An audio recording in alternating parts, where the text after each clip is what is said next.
Ray Rice's domestic abuse charges are being dismissed, and the arrest is being taken off his record. Or the arrest stays on his record.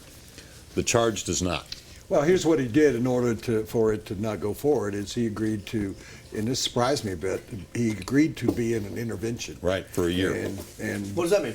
Intervention normally is, if I'll take for an example, if you have a bad alcohol problem, your friends and family get together and they have an evening with you and they talk to you about it, and they recommend that you get help. And sometimes it's very difficult, a lot of crying, a lot of. Sure. I've been in one time. I wasn't a cause. Oh, yeah. I want to make that clear. But either a court orders or one of the family member suggests, and that's what an intervention is. So I'm somewhat surprised. I mean, I'm not surprised that there was an intervention among his friends and family. So he was in a program. So basically, he went for counseling for a year. Oh, it already happened. I thought he had to do a public service and show up at interventions. That's why it wasn't a case, because people are going to say, well, his wife dropped all the charges because he got married to the young lady after they had the abusive situation. So that's usually the case in the Greg Hardy case where the witness refused to testify. Yeah. Well, she had gotten paid off. That's pretty well known in order to shut up and go away. In this case, it's like if you're arrested for a driving offense and you are drunk driving or whatever, you have to go get help, and then if you do that, then it's expunged from your record in a lot of cases, and you don't have to do prison time. So, just so it's explained. But I would follow that up just with one point, that it's still there. Everybody saw it on video. Sure. Right. So his reputation problems are not going to go away. Right. Now teams can sign him by saying, oh, he did his time, if you will, quote, quote. However, what is forgotten in all this, his career was running downhill at the end. Yeah, this wasn't Terrell Davis 97 or anything like that. So this, I think that teams are going to be a lot more reluctant to try and sign him as opposed to Adrian Peterson. If you're a desperate team, you look at Ray Rice, you bring him in, you talk to him, you work bring him out. For a workout, yeah. I mean, again, Woody made, from a football standpoint, Woody made the best point. The idea of, it doesn't matter what he did in the past. If he's allowed to play, let's just see if he can play. Well, all right, let me throw some stuff at you. First of all, he's 28 years old. So he is well below the expiration date that we like to talk about for NFL running backs, which is about 30 years old. He's very durable. Over the last 1, 2, 3, 4, 5 years, he's only missed 3 games. And then that last season.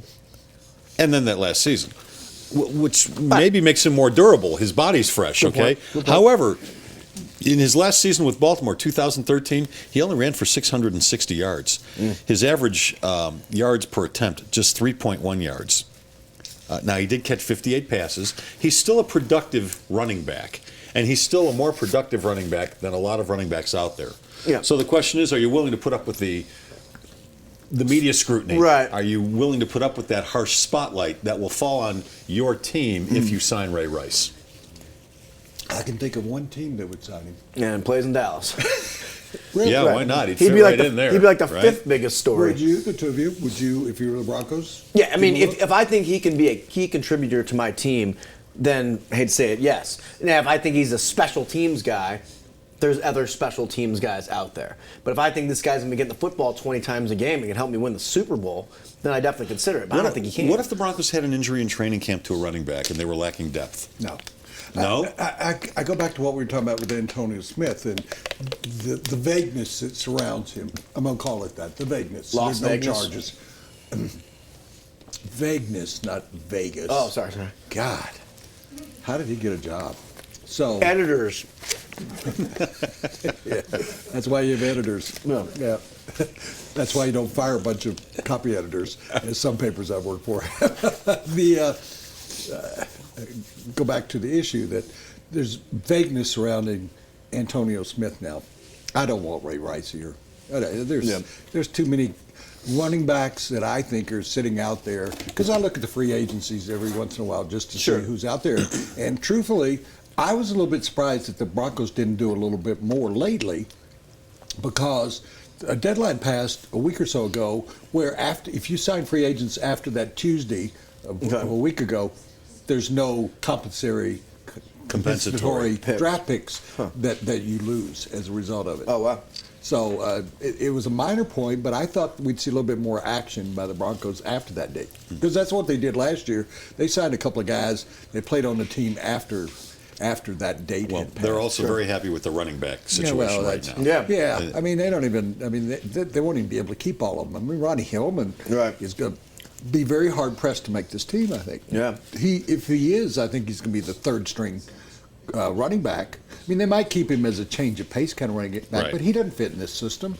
I mean, you got two guys supposedly in C.J. Anderson, and you got Monte Ball, and you got to do something with Juwan Thompson, who is probably going to be moved to fullback because of the situation with the tight end Hireman being out for the year. I never could figure out if it was Hireman. You got a year to learn it. That portion of the big stuff brought to you by Grand Prix Motorsports. Shouldn't have to say it for another year. Your source for the original motorcycle, Indian motorcycles. So check out the newest line of Indian motorcycles at Grand Prix Motorsports on County Line and Santa Fe. And Shannon. That is Shannon. She is looking good on that Indian motorcycle. Easy. From Grand Easy. My Prix daughter is Shannon. Motorsports. Daughter that way.